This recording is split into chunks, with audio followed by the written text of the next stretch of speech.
killing infants. I mean, like imagine if that verse was in the Quran, right?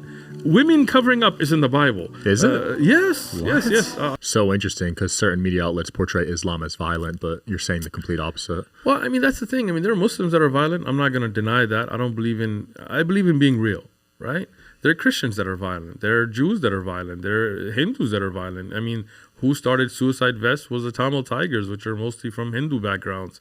Who used violence for political terrorism? Zionists in the King David bombing. I mean, you can go Google it. It's not secret knowledge, right? I mean, the big world wars were all fought between Christian countries. I mean, till today, you got, right-wing extremists and you got left-wing extremists shooting people and killing people and riots. I mean, there's good and bad everywhere. It's hypocritical, like if a Muslim does something, immediately they blame Islam for it.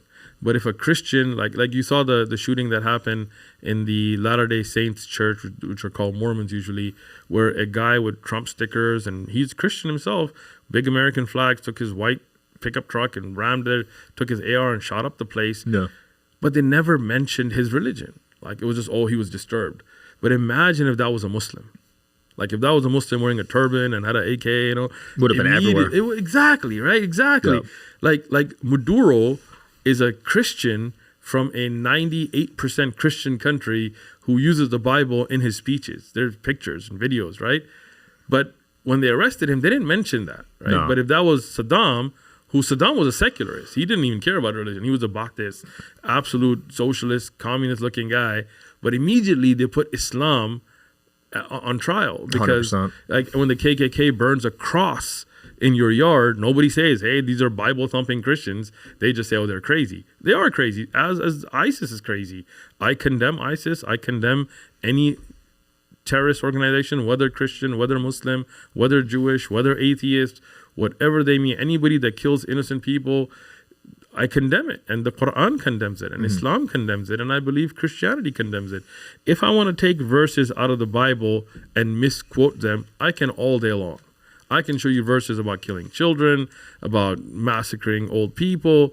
But I would always say that don't take that to mean every Christian is like that. Right. There are verses in the Quran you could misquote and take out of context. And that happened. And I'll show you one, just since we're on the subject. As you can see, my Quran is well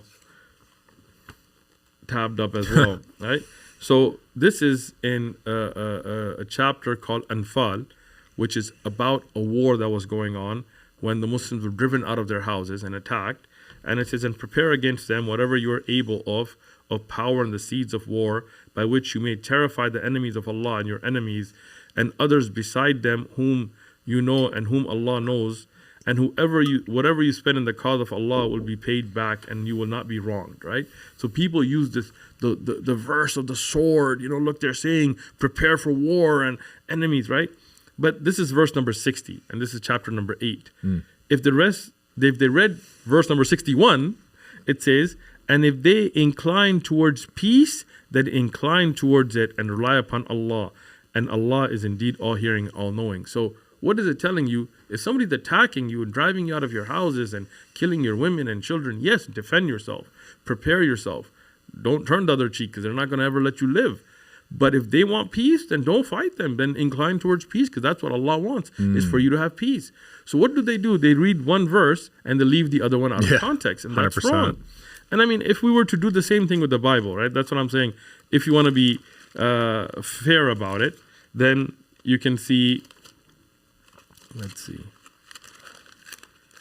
Now, therefore, kill every, and this is in the chapter called Numbers, chapter 31, verse 17.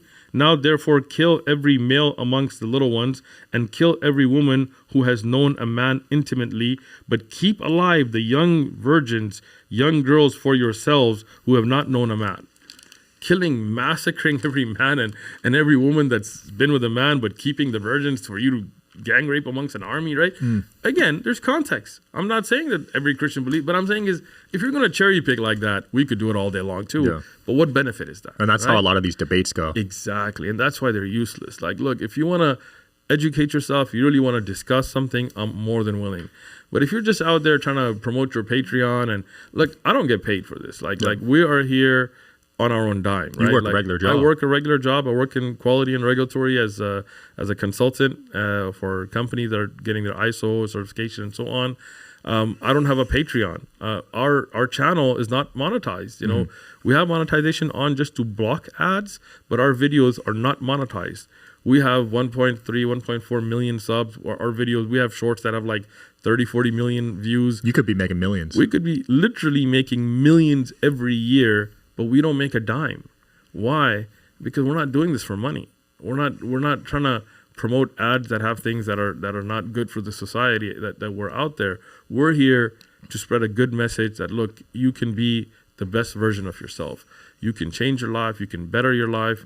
You can have that one-on-one relationship with God, that what we call tawheed, you know, that belief in one God. You can be on the path of the prophets like Abraham and Moses and Jesus and Muhammad, peace be upon all of them. We love all of them. We follow all of them. That's what we're about. All these guys that want to debate and stuff, all of them are out there. Oh, if you become a super chat, then I'll answer your question. Donate to my Patreon, because they're all about money. What are you going to do with that money?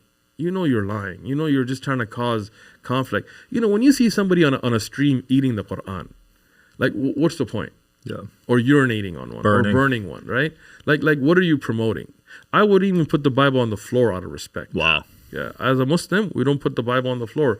Not the Torah, not the Old Testament, not the Tanakh, not Jewish scriptures, not Christian scriptures, not Hindu scriptures. We treat them with respect, even if we don't necessarily believe it's the word of God, but we do believe that somebody who's a Christian believes in it. Somebody who's a Jew believes in it. Somebody who's a Hindu believes in it. So out of respect for them, we don't cause that kind of thing. You will never see a Muslim mocking Jesus or mocking Moses or burning pictures of them. Never.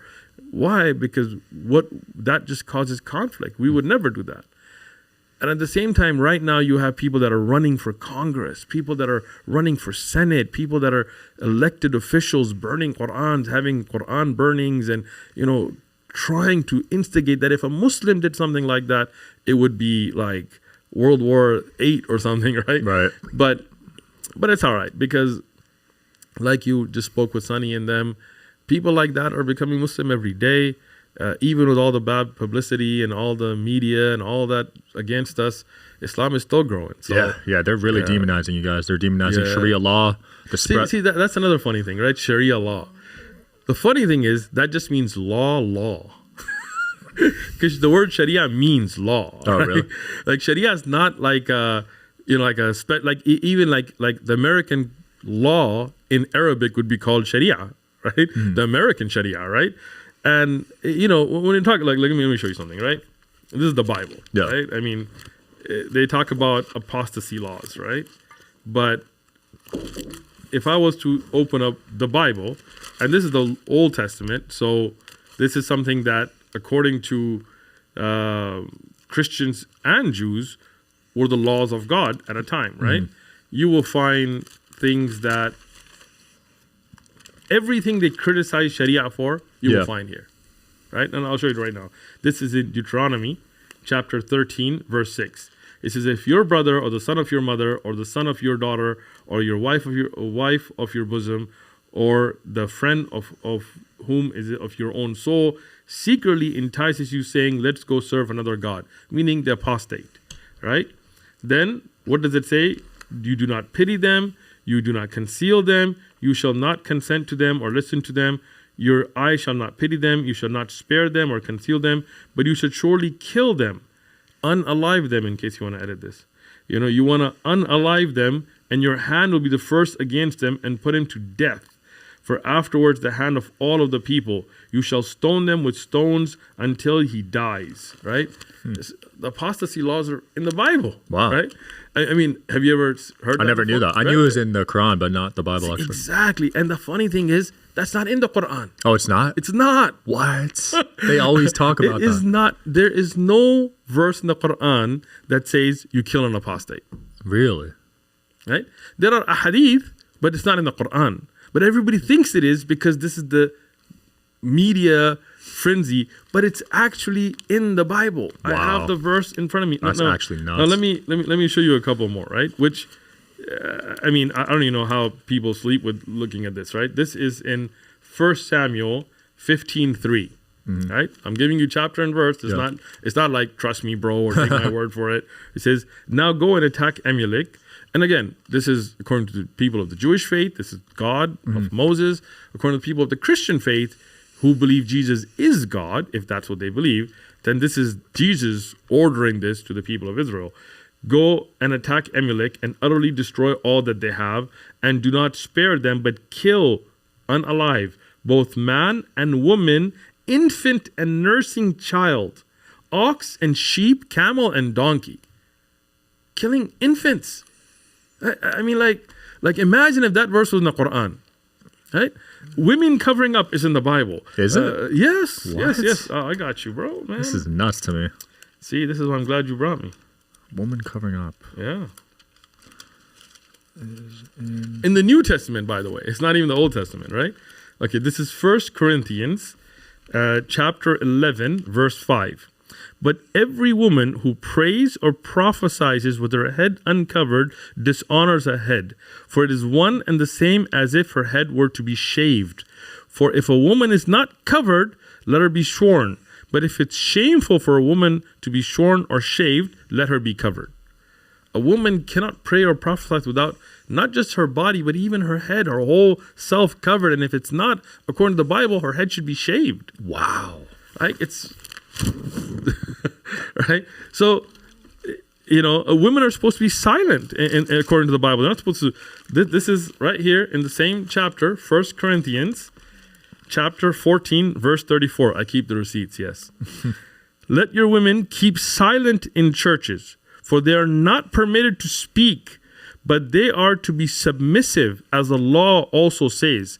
And if they want to learn something, let them ask their own husbands at home, for it is shameful for a woman to speak in church. This man brought the receipts. I brought the receipts, bro.